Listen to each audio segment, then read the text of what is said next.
Hi guys, how y'all doing out there? I'm Doug Best. I'm with Miss Jalen Swank, and she's running for Fresno City Council District 3. A lot of people just associate that with the West Side, but it's a lot bigger than that. And then this is the Doug Best Show, and they say that you got 30 seconds to hook the audience. But before we get going, I just want to just say this real fast. A lot of us, me included, been to prison, and we could be like the secret weapon. And it's like this, guys. Hey, man, the regular people is who the politicians are supposed to represent. I don't care if you're the mayor, if you're the city council, if you're at the board of supervisors, or you President Donald Trump. And oftentimes, guys out there, and I'm talking to the regular people, the people that's came up out of the mud just like me. And you can be successful like me and not be afraid. And then, Ms. Swank, we're going to come to you real fast. So usually when they come to the minority communities, they go to the churches, which is a beautiful thing. But they forgetting about us. Just because you out there right now, you might be sipping on a little yak, some Hennessy or some Remy, you smoking a joint, or you doing whatever you're doing, and you done been to the penitentiary, and you off parole. What if? What if we got 100, 1,000, 10,000 people that's been on parole, and we get them all to go down there to the registration department, and we all register, and we got 10,000 people that's registered, but we went to jail, and we've been to the prison, but we straight, and we living a productive life now. That's power, man. That's power. And then that's what I'm gonna do tomorrow, Monday. I'm going down there, and I'm finna register to vote. So if I could do it, that's gonna be what I'm gonna ask everybody else to do. And then when Miss Jalen Swank, just take over the show and just tell us, why should the people vote for you? And then Miss Swank, I want to ask you this, and I'm not putting you on the spot. You're such a beautiful and a lovely lady, a nice lady, very polite. But from what I could see, politics is like business. Sometimes you can have integrity, you can have morals, and you have morality, you can have all that stuff. But I was telling Miss Thomas this today, and I was told Johnny Nillum today, I said, man, I think politics is like a warfare. What you think? Introduce yourself to the people. Hello, everybody. My name is Jalen Swank, and as Mr. Doug Best said, I'm running for Fresno City Council District 3. I am a mother. I am a leader in my church, in the community, and I am here ready to serve you. I do agree, Mr. Best, that politics is business. I've had the opportunity to learn just how sharky it can be. But to be honest, I think that my secret weapon is to come off as the polite warrior that you said. I love that you've named me that. It's very important to have integrity. Yeah, it's very important to have integrity. It's very important to be good to people, and that's the principles that I stand on. But I think when I walk in a room, I like to see how people treat me when they think I don't add any value, when they think that's all I am is just a nice person. Oh, she's just a mom. She's just a girl. But behind the scenes in my workplace, that's where my work is really proven, where I'm advocating for other workers. I'm with the labor union at SEIU 521. When I'm advocating to our supervisors and our managers, about the things that we need in order to get our jobs done, the things that we think are unfair, how we can come up with better solutions to serve the constituents of the county, as I work with the Fresno County Department of Public Health. And the ability to be able to see both sides of the coin and not be against management, but be able to leverage to both sides. That's my strong suit, the ability to bring people together and to come up with solutions that work for everyone so that we can keep the main thing, and that's serving the people. So yes, being consistent, having integrity, those are the things that builds the public's trust. And those are the things that make sure that I'm able to sleep at night. I want to make sure I'm able to sleep at night. I want to make sure that when my daughter grows up, she doesn't look in the tabloids and see that I was dirty, that I was nasty, that I was mean, because that's not the type of child that I'm raising. I want to be able to be the example that we are telling our children to be, because this is a crazy world. It's getting really nasty and it's getting really ugly, and you have to be that light. So I will continue to do that, but that doesn't mean that I don't fight behind the scenes, or that my business, I don't have a strong suit or a strong, I don't have that gusto, because I very much have it, especially if you would agree with me, being able to stay in a race with such top heavy hitters. People say that takes a lot of courage. It takes a lot of bravery. This takes a lot of time. It takes a lot of effort. And if you're not confident in yourself and you're not centered, if you don't have that gusto and that willingness and that dog in you, essentially, you're not going to make it through. And here we are 33 days out and I'm still here. So that's what I have to say about that. Yeah, and that's beautiful. I can understand that too. So for you guys, District 3, explain to the people what District 3 really is. Most of the times, and I was just thinking this too then earlier until I was educated. I think Miss Keisha Thomas educated me about District 3 is a lot bigger than just the West Side. Mm-hmm. Yeah, it goes all the way down to Clinton and Polk. So to our Central Unified Communities, this is west of the 99. And you take it all the way up. You have Southwest Fresno, downtown Chinatown, and some of the Tower District as well. So it's a really big chunk. If you look on the map, it looks like it's pretty central, and all the other districts kind of move around it here and there. But yeah, it's a very long strip down the 99. Yeah, so Ms. Swain, so if I was a young person out there and I was on Fairmont, that's on Marks and Fairmont, almost on Marks and Shaw, but my address is actually in West Fresno. So tell me and tell them why would I waste my time and go trying to register to vote and do all this stuff. And I'm just talking, this is how the average person thinking. They thinking most people judge politics based on what they see on the national level with President Donald Trump. Mm-hmm. That's what they see. And so the average person might be asking, say, man, I see Doug on there and I see Miss Swank on there, but what do that have to do with me? So as a city councilman, what can you do for the average person's life that would make them says, I'm going to stop, I'm going to go register to vote, and I'm going to be involved in the primary, and I'm going to pick a person that I want to vote for? So like you said, everyone judges about what's going on the national level. They're judging by the parties, Democrats versus Republicans. The main thing is that you have a voice in what goes on. And most of those things that affect our lives, they affect us on the local level. So that is your city council. That is your county board of supervisors. When you're talking about the city level, everything from the water, the construction that's going on, general services, pretty much everything that goes on in the city, you have been affected by the city council. The things that we find important and we allocate funds to that will affect you all. We always talk about, especially with Southwest Fresno, how there's a lack of investment in infrastructure. If you're going around and you're seeing the way that the blight is and things like that, those are all city council matters. Your police department, your fire, all of those are part of city government. And so you want to be able to have a voice that can speak to things that are important to you. You want to be able to go down there and register immediately, because whoever makes it to the primary, they're going to make it through to the November 3rd election. So it's extremely important, even if you don't feel it's important. Even right now with the Voters' Rights Act kind of being under attack, and them rolling back Section 2, our rights are being under attack. You need to be able to use your voice. You talking about black people? Yeah, all minority voices, really. We want to be able to use our voice before we lose our voice. When we are not engaging in the process, what we are saying essentially is, we do not want to engage in this process. We give you permission to do what you want to do. And that is essentially what everyone is rising up against right now. These politicians are doing what they want to do. We need a voice. Well, we still have to participate in the other parts of the processes that are not sexy. We have to get out there and vote. We have to get out there and come to the council meetings and the board meetings and things and state our mind and our opinion, so that we're creating a paper trail that even if the city council person or whoever is the leader is going against that, they are violating our rights. When we are silent, we are giving people permission to do what they want to do, and we're giving them permission to run over us. So that's why it is important to always use your voice. And whether that means that you're writing letters, or showing up in person, or showing up via Zoom.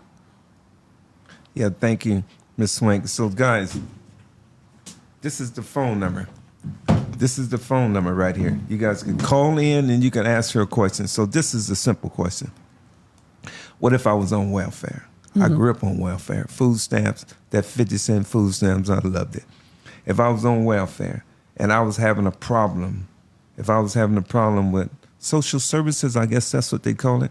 Is that something that the city council could get involved in? I'm trying to think about some things that the average person, the common person, the people that don't normally vote, how are we going to be able to motivate them to get up and be a part of this political system, and realizing that, man, they have people that literally die. And you see Martin Luther King, and you see all those different people where they was sicking dogs on them, using the water hose, and the people that they made them sit in the back of the bus. This is the reason for voting. And look, and I feel bad myself. I'm nearly 70 years old, and now I'm just becoming politically conscious. And my son was saying, "Pops, so are you trying to be a politician?" No, and I'm an entrepreneur. But I know that I can use this platform to make it national, and I can make it local, and I can make it where, they going to have to come and talk to us, because I'm going to give a lot of energy to this. But Ms. Swank, so the question is, if somebody was having some problems at the social service, is that something? I'm trying to think of some small things that the average person might be thinking about. Well, how that city councilwoman going to be able to help me? That's the question for the regular people. The low-income black people, the low-income Mexican people, the low-income Asian people, the low-income, those are the regular people, white people, whoever it is. Those are the secret weapons.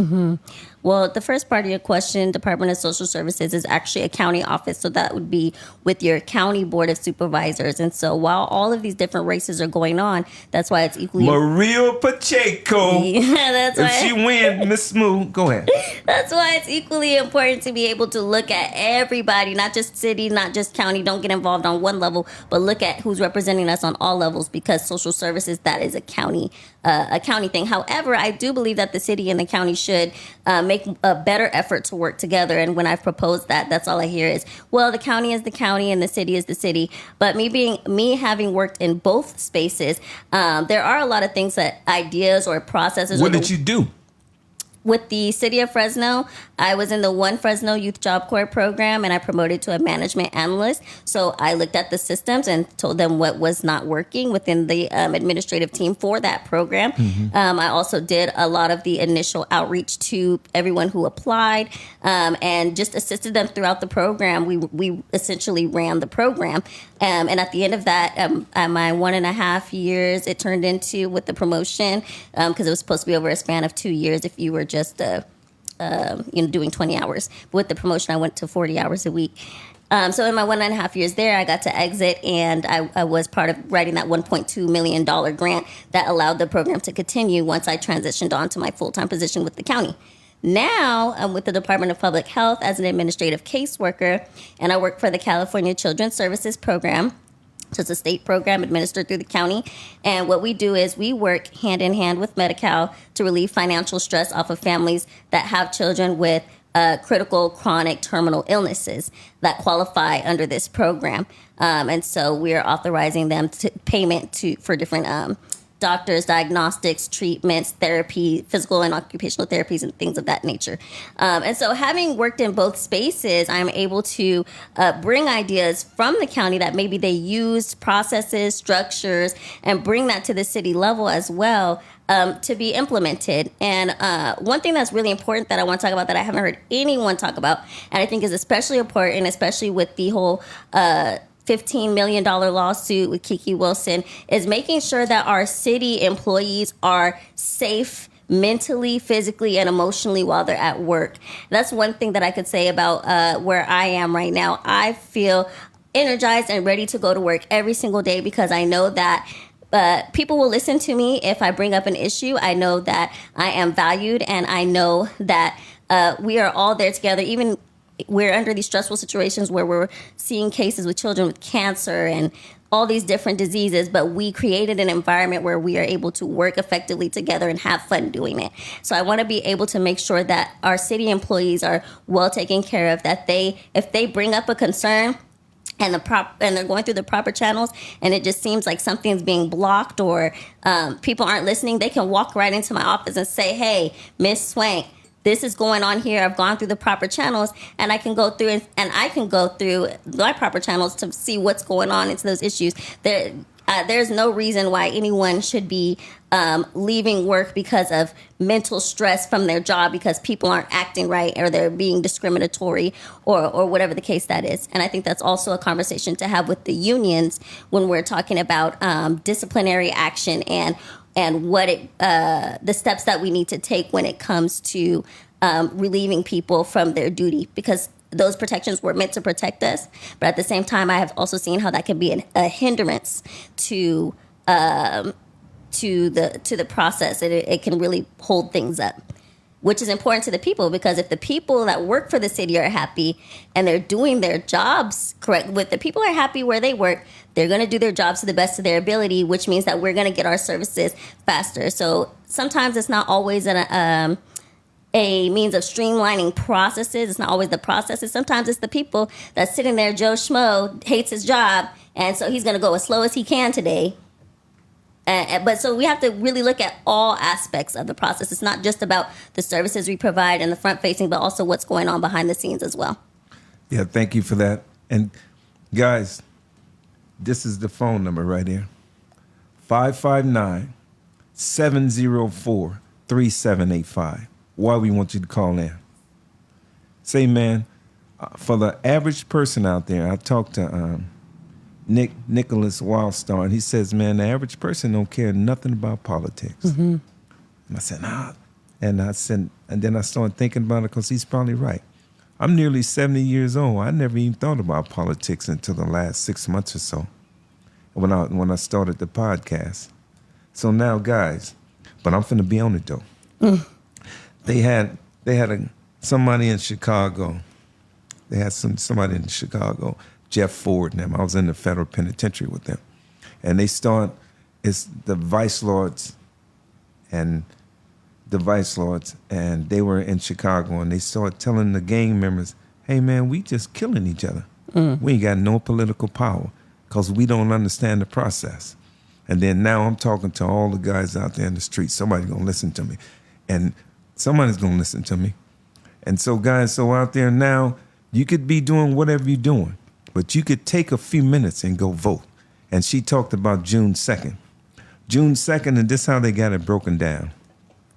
They got it broken down where, how many people's in the race now? 6? 7.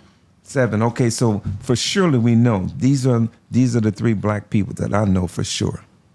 KT for D3, Keisha Thomas, and Mr. Larry Burrows. Me and him were in the construction business together. He's a great contractor. Larry Burrows, I see a lot of signs, but I'm not seeing him that much. And then we got Miss Jalen Swank. And then we had another black lady. What was her name? Her name was Anjanette Brown. Yeah, but I talked to her on the phone, but we fell out. I haven't seen nothing. Not fell out. We lost contact with each other. She's going to come on the show, but she never came on the show. And then we got a couple of more black people running for office. Jennifer Smith, she's running for judgeship. And Deetra Adams, I talked to her. She's running for judgeship. Any more black people? And then I know we got Darren Miller. He's running for Miss Keisha Thomas seat on the trustee board. As Great well. guy. Yes, as well as Dr. Deshauna Ricks and Rispa Bellard. Yeah, Miss Ricks, and I need to maybe we can get their number and maybe we can get them on the show. Mm-hmm. Yeah, but Miss Swank, so I'm saying all that just to say this. So most of the people see they got the politicians, they be smooth conversationalists, charmers, great salesmen like Mr. Donald Trump, the great Mr. Donald Trump. So what can you tell the people if you got KT for D3, Miss Keisha Thomas, you got Larry Burrows, and you got yourself. So and the people says, well, why should we vote for her as opposed to voting for them other people? You guys could call in and ask her some questions. What's your answer to that? Why? Because I have a plan. How's it going to help them, though? That's what they want to know. How's it going to help them? So the biggest issue that I see right now is a lack of representation, a lack of having a voice. And I believe that I am representing the invisible of the invisible. So as a whole, the Black community, we always say, there's left out voices. Southwest Fresno feels left behind. However, there are people who are still even left behind when it comes to the people who want to speak up for them. So I'm looking for the underdog of the underdog. And I believe that each and every person has a voice and they have value. And I'm looking for those communities, like you were talking about, the formerly incarcerated communities, like the HIV community, different communities that are within the minorities, to get ideas from everyone and be able to uplift and amplify those voices. I'm not trying to speak for anyone, but I'm taking those voices that are already speaking and letting me know what they need and amplifying them and turning those into a plan, into a process. So right now, our biggest conversation has been always around housing. When I got my bachelor's degree, it was within social work, Africana studies, and women's studies, with also a lens in cultural competency. And so I'm adding a social work type of lens to the housing development plans, and not just saying let's do mixed use housing or let's do affordable housing, but when we build these housing units, because both will be built, let's implement plans that will emphasize stability for residents, because it's one thing to build a house. Okay, now they're housed, but you want to keep people in their housing. What type of policies? When we talk about Southwest Fresno, there's a big conversation around gentrification and how What is gentrification? Gentrification essentially is when we start to make when we start the improvements, when we start to improve the infrastructure, folks that have money, which are typically going to be you say white people. Yes. You can say let it be real. Yeah, Okay. it's simply going to be white people. When they have money, they come over to the side of town, they buy up everything, the property values go up, and the folks that have been living there all their lives and for generations, they're no longer able to afford living there, and so they get pushed out, and now they are displaced, and now they are homeless. And so if we are looking up policies that can help curb that, it's not a one thing, it's not a one solution or the other.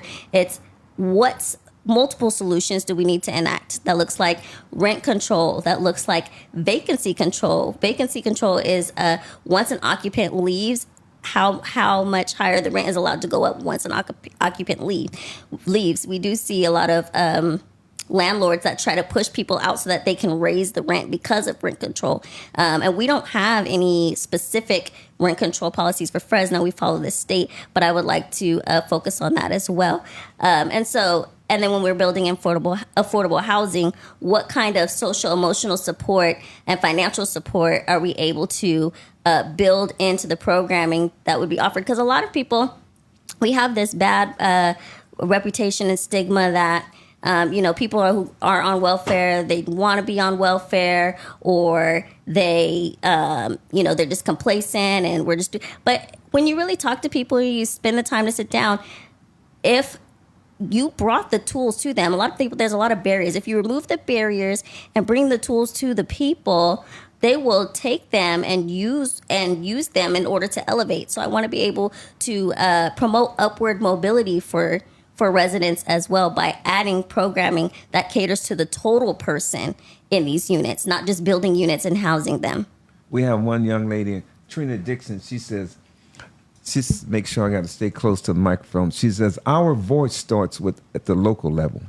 We vote for someone who feels more for the people than just politics. Trina, if you're still listening out there, can you see my phone number?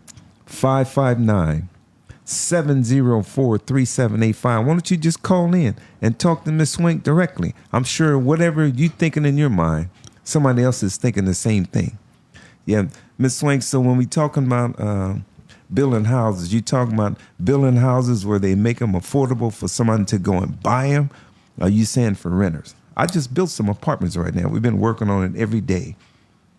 Either way, it doesn't matter what they're for, whether it's they're renting, whether they're buying. I feel like there's a need on every level for every type of housing. But when we're building affordable housing or subsidized housing or whatever we're building, let's make sure that we're also giving, because the folks who are going in here are for folks that are maybe coming from domestic violence situations, addiction, formerly incarcerated. We need to have a re-entry type of format in these buildings, whether that means having a few caseworkers, which is also creating jobs. They don't necessarily need to be social workers. It could be have one maybe social worker and a few caseworkers. that are handling the cases for each individual family and giving them the resources they need to be successful and stable and move on to the next level. So if they're renting in affordable housing, then maybe it would get them stable enough to get into these first-time buyer programs. So it's always looking at what's the first step and what's the next step. We want to be able to make it's a seamless, continuous transition from here to here. So you're saying that's something that the city council person for District 3 could help with. And then Miss Beverly Hubbard, she says amen to everything that you're saying. Call in 559-704-3785. And this is where it all starts at, guys. It starts on a dialogue, on a podcast, on the Doug Best Show. And you'd be surprised. Oftentimes on these shows, it could be the mayor. It could be the billionaire, Tom Steiner. He could be watching this show. It could be the governor. He could be watching this show. We never know. And this is what happens with these podcasts. The podcast is leveling the playing field when before you could only see Miss O'Donnell interviewing Donald Trump. Now, we could get on the podcast and talk to Miss Swank. And the Honorable Mayor Jerry Dyer could be watching every word that she's saying. Or it could be one of your competitors. It could be KT for D3 watching you. Or it could be Larry Burrows watching you. Or it could be Dr. Joaquin Haramala. What's the other two people's name that's running? I seen on that podcast you guys are on the other day. Yeah, Fernando Alvarez. Okay. Charles Montoya. And Tiffany Apodaca. I didn't see Tiffany Apodaca. Yeah, she wasn't on there. She wasn't on there? Yeah, she wasn't there. And then Ms. Swank, so I asked somebody this the other day. Is it a poll or something out and seeing who the front runner is? I was talking to Johnny Nillum, the great Johnny Nillum, and he says that Dr. Joaquin Aramala might have name recognition. So are you fearful? You ready to battle? Do you think you can win this thing? I asked Esmeralda. I was messing her name up. Soria. And I said, and City Council Nelson was there, and then Nab Grom was there. AJ, how he says his last name? Rasamni. Rasamni was there, and I asked, and then Miss Esmeralda says, "I'm confident," with some power. So how you feeling right now? Are you confident? I'm very confident. Cocky confident or just confident? No, huh? Just confident. The Lord does not give us a spirit of fear, but of power, love, and a sound mind. I'm very sure this is where I'm supposed to be. And so y'all just push for me and press for me. I can't do this alone. I'm here for you, so be here for me. And then we need everybody, man. If you see this thing right there, you see this on the social media, it don't take nothing just to share it. And then this is what the Doug Best Show is. It's a podcast for the people. Mm-hmm. You guys just tell me where else can we go and see this right here. I'm not doing it for the money. We're not doing this for the money. We're doing this for the people. This is a show for the people. And the passion that I feel from Ms. Swank, I feel like she's doing it for the people too. But I was asking you, is there a poll somewhere that's saying who the front runner is? Or do you think you're the front runner? I'm gonna be the front runner. No, I'm not. I haven't seen any polls out, but you have your for District 3. For District 3, I haven't seen any polls out, but you have your reporters who will pick and choose, and so they have chosen, of course, the two establishment leaders. The ones that would be Dr. Rambula and Trustee Thomas, the ones who already have positions, as well as Fernando Alvarez. So the establishment is going to pick those who have that experience. And what I would say to that is check the records. Check the records on what these folks are voting for, and ask yourself, is this going to translate well? She's dropping the gauntlet right now. Say, check what? Are check things going to translate well in city council? That's what I would like you all to do, is to do your own research and see. Because I was looking at the environmental voting record, and that's something that's going to be extremely important to Southwest Fresno, especially with us talking about the Elm Avenue rezone and health disparities and how we're already behind 20 years. You need to be looking at who, not just how we talk, not how we present ourselves or the work that we've done. And that's one thing I will say. The great problem that we have is we have a bunch of amazing people in this race who have done great things for the city and that have dedicated their work to community. However, if we do have representatives that have been in positions, you need to look at the choices that they have made and decide if that is a choice that you are comfortable with them moving forward into this next level with. Okay, that's great. And then, guys, I just want to just do like a little house cleaning. On May 5th, that's Tuesday at 1 o'clock, we're going to have the wonderful, very personable and articulate Miss Maria Pacheco, and she's running for supervisor. You like her? I do like her. She's a wonderful lady. Oh, she's real smooth. Her and Esmeralda Soria. I already screwed up. You're going to punch me in my mouth. My senorita taught me. Esmeralda Soria. But she's running for what? Senator for the state of California, Senator. That's great. And then Miss Pacheco, Maria Pacheco, she's real smooth. And she's gonna get her master's degree in maybe a week or so. She'll be here Tuesday at 1 o'clock. Tuesday at 1 o'clock. We're going to do a podcast during the daytime. Supervisors candidate Maria Pacheco. She'll be here this Tuesday at 1 o'clock. Me and her had a little dialogue for about an hour the other day. Mm-hmm. And Friday, we finna have a debate. So we got a gentleman, he's a senior gentleman. Mm-hmm. His name is AJ. Help me say his name. Rasamni. Rasamni. Mm-hmm. He's running for District 7. Mm-hmm. And then we got the other guy, Nab Graham, a young man. So we got a senior, and then we got a young man. They finna take the gloves off. They finna have a real live debate. They gonna talk about the issues, and then they gonna talk about the generational gap. Nab is a lawyer, smooth, smart, very articulate, very personable, and you could call him anytime. He's gonna call you back. AJ is a businessman. He's a community activist. He helps people. He says he's a consultant. He had a car wash downtown. It's like on Blackstone in the Belmont area. It's been closed for a little while. I passed by there the other day. They painted it. So this Friday, that's going to be May 9th. That's going to be the first time we finna have a real live debate. They're going to take the gloves off and they want to say, I'm the man for District 7. Nelson, Councilman Nelson, he's, what do they call it, terming out? Mm-hmm. He's terming out, and then so Nab Graham and AJ, they fighting it out for that seat. So they seem to be the two front runners. And I said, man, y'all should get on the show and debate. Nab says I was all in for it. AJ say I'm all in for it. So next Friday at 7 o'clock, I'm going to start at 7 o'clock sharp. I'm going to set the drinks up out here. Not no alcohol. They don't drink. And then I'm just going to let them battle it out. And you guys could all call in. You guys can all call in on the Doug Best Show, 559-704-3785. I'm going to look and see if anybody said something. Yes, Trina Dixon says that she's right on with her points, what she's saying. But Trina, you got some personal questions you want to call? You can call. I got the phone hooked up. I paid the people to come out here to hook it up so we could do anything. You see them screens up there? You guys can see them. We could split the screen. And I could do StreamYard, and then I could actually tie you in if you were on your phone or whatever. We got everything that we possibly could have here, but I just got to devote a little more time. But Ms. Swank, so let's just go back to just another subject here real fast. Mm-hmm. The homeless. Yes. And how can you, so everybody thinks that they got the solution to the homeless, but a lot of them cats out there, man, I got a brother that's homeless out there. He's homeless and he get the Social Security, $1,100 a month. Mm-hmm. And he want to be homeless because, we got a construction company. He can go to work.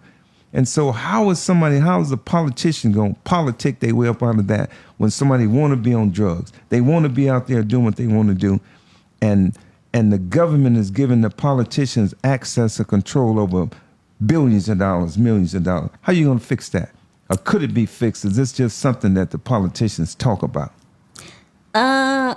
Is what something that they talk about? They going to fix the homeless situation. From what I'm understanding, the city of Fresno got how many millions? Billions. Billions. Yeah. And then I see the homeless, they don't come on this side of the street because they know that, I'm enforcing strict rules. Don't come over here. But I see the homeless population is growing and growing and growing. Mm-hmm. I think this is something that would have to be advocated on a higher level because I know Governor Newsom had enacted the ordinance where we didn't have encampments and things of that nature. But I wonder if there is a way that we can have controlled encampments, because at the end of the day, we want What is that? just an area where we will say this zone, you're able to live an encamped lifestyle. That's prison. Well, not if they want to be there. But no, I'm just making sure that I'm clear. Mm-hmm. So I heard somebody say the other night, I watched you guys' podcast. If they tell you that you can't be in a certain area for 2 or 3 times and they catch you over there, then they're going to lock you up and you're homeless.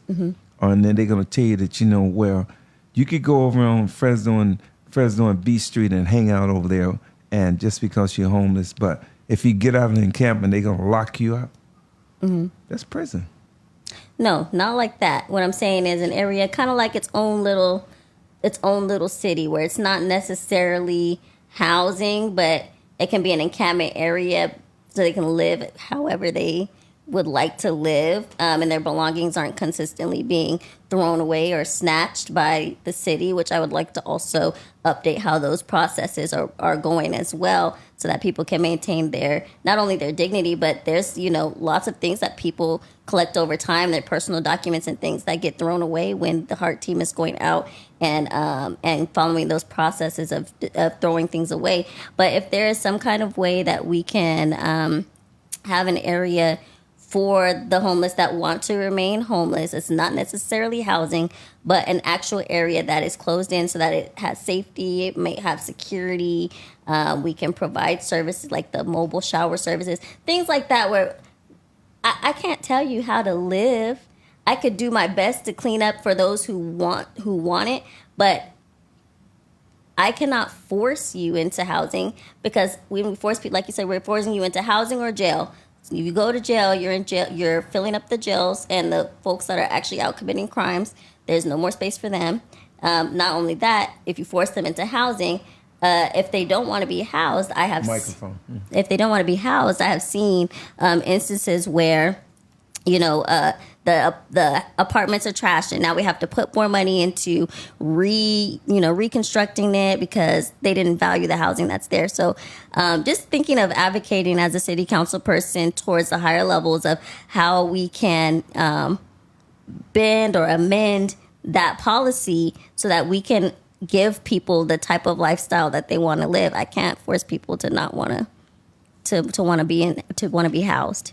Okay, so just stay with me right now. I should have did my due diligence on this and see how much money have they gotten in the city of Fresno. I remember when the governor came here, and I've been over there on G Street multiple times. My brother was over there. I was just over there about a week or so ago. I did a little podcast with Jimmy Cooper and Potts over there. But I see the rescue mission, I see the signs, and I lived at 251 F Street in 1970. I don't see no change over there other than they tore the rescue mission down and they built the Paparello house. And from what I'm understanding, they got millions and millions and millions and millions and millions of dollars. I go by over there every once in a while when I'm driving down the old 99. I can see where they go over there in the city and they clean that whole area up. They run all the homeless off. The Tapscott stayed over there. And then you go back over there 2 or 3 weeks later, more people. What's going on with the money? Somebody stealing the money? I don't know where the money. No, I'm just talking. I'm thinking. I'm sure I'm not the only one that's just thinking like this. And then I go outside over here, outside. I see the homeless, and then they'll come through and they'll sweep. The police will come through for a week or so and they'll run the homeless off, and then they'll be in the back alley. But then somebody then gave somebody in the city millions and millions of dollars. And I see the Honorable Mayor Jerry Dyer. I used to see him on the TV all the time talking about the homeless. That's when the governor was coming and they was giving away the money. But I don't see no change. And then so you're saying once you get in office, how are you going to be a one of 7 people, right? How are you going to be able to make an adjustment?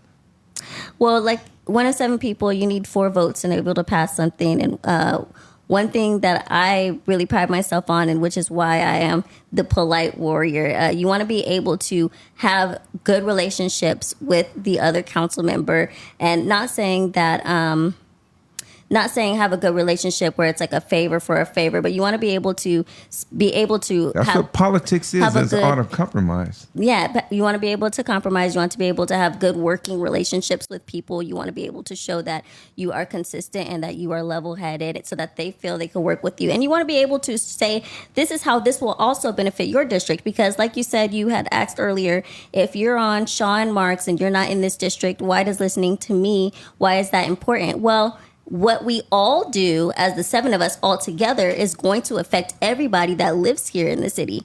So if you have somebody, like we're saying representation, we've been talking about how there's 3 of us running.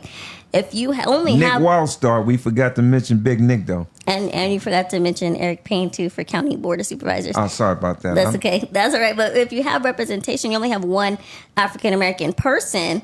Guess who is advocating for the interests of African-American people in all 7 districts? Supposed to be, hopefully, is that one African-American person. But we got nobody right now. Do we got anybody? Well, we have Councilman Esparza. He's Afro-Latino, and that's a whole other conversation within itself. He's not advocating nothing for black people.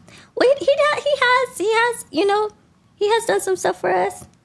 I don't know nothing. I'm everywhere. Okay, well, he does. That's what I'm saying. So that's a whole other conversation of if you're counted as Latino, if you're counted as black, are you black enough? Are you Latino enough? What interests are you serving? So that's a whole other conversation. But technically, we do have African American representation in Councilman Esparza. So I did want to acknowledge that. But wait. Mm-hmm. He's a Mexican guy. Mm-hmm. And he's also African American. He's half black and half Mexican? That's my understanding, yes. I don't know it.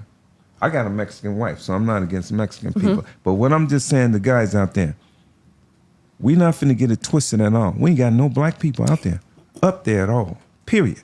I mean, so you could like say that, Tiger Woods is half black and half Asian. And if he's, and I could be half black and half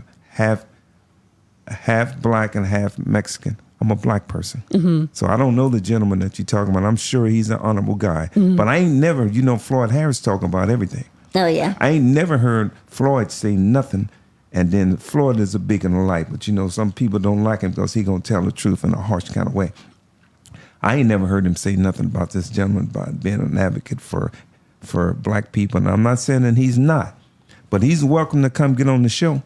Is he turned out or is he up for election? I believe. We'll find him. I'll call him. Yeah, he's up for another election. I have to get on Google to see exactly what it's for. And what's his name? Nelson Esparza, Councilman Nelson Esparza. This Nelson, is this the one that's for District 7? He's out of there. I believe he's running for something else, though. Yeah, I mean, I just did like a little interview with him just the other day for District 7. That's my neighborhood over there by Fashion Fair, that area. Mm-hmm. I'm not saying he's a bad guy. He seemed like a good guy. Mm-hmm. When I talked to him and Assembly Ladies Soria, he was there. He didn't come across like a black guy at all. I'm jet black. Under all circumstances, under no nothing, I'm always courteous, always polite, always diplomatic. I know the difference. So he's out anyway. So that's when NAB and AJ, that's the district that they run for, District 7. Correct. Okay, but we fighting right now to try to get a black person in there. And then when a black person in there, a powerful black woman, a powerful black man, if we get somebody in there, we got some direct representation. That's what we asking for. Mm-hmm. That's why it's so important that you running, KT for D3, Larry Burrows running, and Nick Wildstar is running, Mr. Miller, Darren Miller is running, and the other people that's running, Miss Ricks, and what's the other lady's name? Rispa Bellard. Okay, all those people are running, and all you guys are welcome to come get on the show. And I told Miss Swank this earlier. And you can come get on the show. A lot of the white people will be a little reluctant to come get on the show because I'm black. You're not going to get ambushed on the show. I'm going to always be fair. I'm going to always be light, but I'm going to keep your feet to the fire. Now, you got to come in here and you got to tell the truth. If you don't tell the truth when you come in here, believe me, I will have done my due diligence and I'll know. And what we want to do, we want the people to leave from listening to the show to feel like, I learned something tonight. And then, Ms. Swank, before you go, I just want to ask you just a couple of things. What do you think about this? This is not so much local. About as a person voting, should they have ID? That one caught you. That one caught you. Wait, huh? Wait a minute. That gut shot. Should you have ID? Because I don't know what you think. Is that a Republican issue? Is that a black issue? Is that a minority issue? Is that a Democratic issue? I think that, if you're running and if you're going to register to vote, I think you should have ID. I would say so too, because somebody can come and say there's someone else and steal your voice. But they saying that, that the people are saying that the Republicans are trying to find a way to gerrymander in that particular ram to make it more complicated for minorities to vote. Is that true?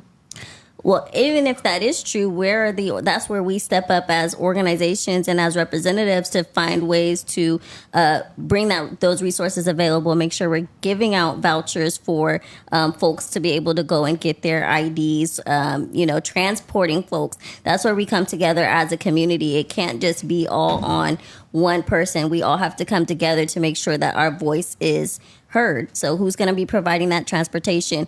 Who's going to be providing those vouchers, and who's going to be facilitating that? Miss Eileen Reed said, great show. But I had my new friend on there named Maria Pacheco. And I asked her that question. We wasn't on air.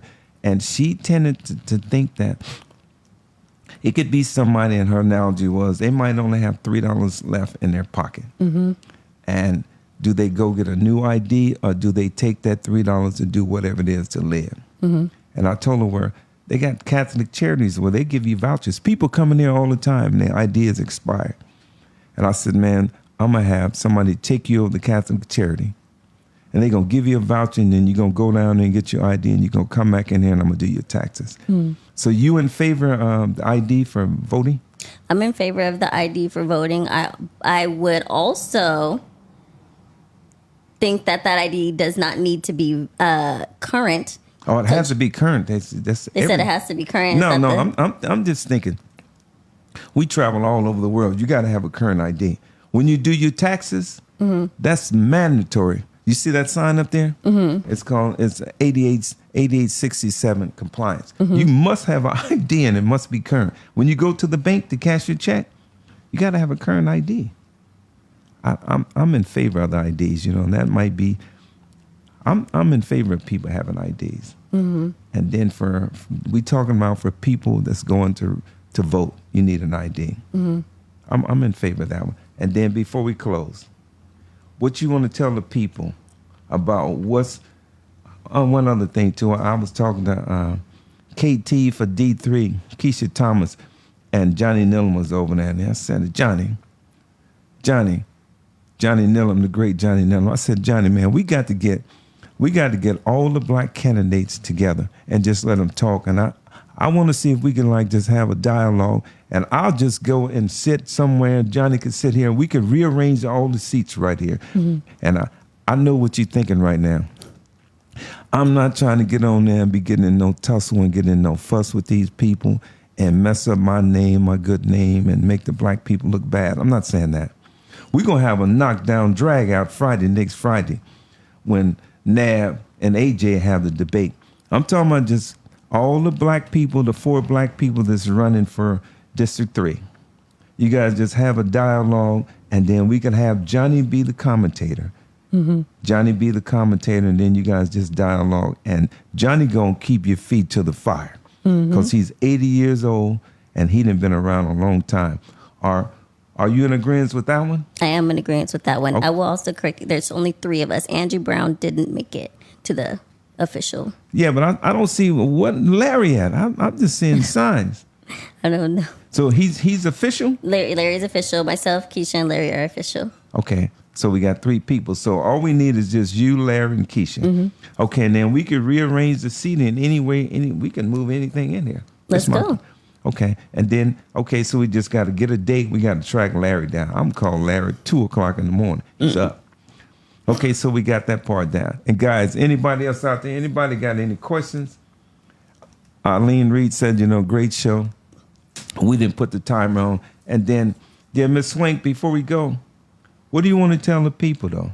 I want to. I'll tell them about that sign you're gonna have on. She finna have on them big giant billboards, multiple big giant billboards. I'm gonna put some big giant billboards up for the Doug Best Show too. Just wait.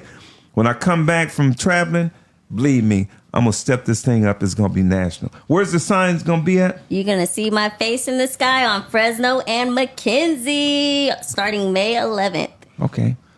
Fresno and McKinley. McKenzie, right here over by the hospital and the Mexican restaurant. That's right there. Okay. I wanted to give you information. There's going to be 2 more forums that are coming up on May 11th and May 30th that you will be able to see the District 3 candidates. I wanted to give them that information first. Talk to them. Okay, so on May 11th, there will be a forum for both Districts 3 and 5 that will be held at Butler Church at 4884 East Butler Avenue, 93727. The entire event is from 6 to 8:30. District 5 slot is from 6 to 7 p.m.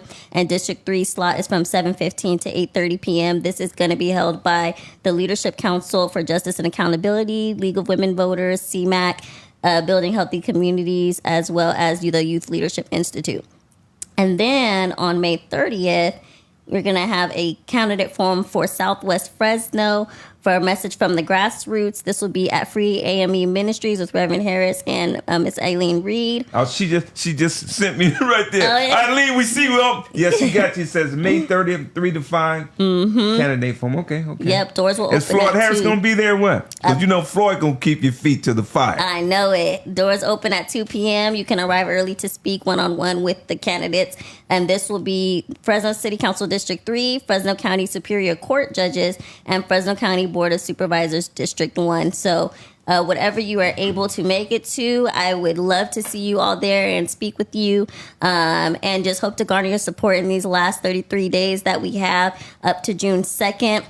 I believe that you deserve leadership that is accountable, that is trustworthy and transparent, someone who is looking to the solutions that fit the total person, not just one aspect of the person, that is looking at systems and able to streamline processes and just figure out how things work for community and also reinvest in the communities that need it and bring equity. And I am that leader. And so I look forward to your support. I look forward to my name being on Fresno and McKenzie starting May 11th. If you see it, take a picture. Thank you for your time. And I want to thank you, Doug, for being the actual very first person to give me a platform. Oh, yeah? Yeah, you were actually the very first person to give me a platform. Yeah, and I was extremely green. And I believe that I've grown so much through this process. So I'm glad that I have the opportunity to come back and just really show how this process has grown me and just solidify that I am here for the people. And I love what you're doing with your show, and I'm just wishing you much more success. Thank you. And then just one thing before we go. What about money? I'm an entrepreneur, so I think about money a lot. So what about money? What do you do? Where the money come from? You got like a secret sponsor, or do people make donations to you, or you too proud to ask for money? Donald Trump asked for money. He was selling merchandise. He was selling hats. He was selling books. He was selling all. What about money? You can't talk about money? I know everything costs. Oh, no, everything costs. So I've contributed to my own campaign, but I also run a grassroots campaign. So the community supported me. Supported you, or they still support you? They still support me. Ask for the money. Please, ask for please. Ask for the money. I need some money. No, I'm just kidding. No, if you'd like to donate to my campaign, you can go on Facebook, Swank for City Council 2026. My website will be linked there. I will actually link it in the bio I'll send it to you. Okay. So if you'd like to donate to my campaign. How do they donate? Do they send checks? Do they do a Cash App, Zelle, they do Apple Pay, or? So when you click the link, you'll be able to put in your credit card information. You can also. Is it secure? It is secure. Okay. It is secure, and it can also be done through PayPal. And then you can also send checks to 1241 Broadway Plaza, number 609, Fresno, California, 93721. 1241 Broadway Plaza, number 609, Fresno, California, 93721. Okay.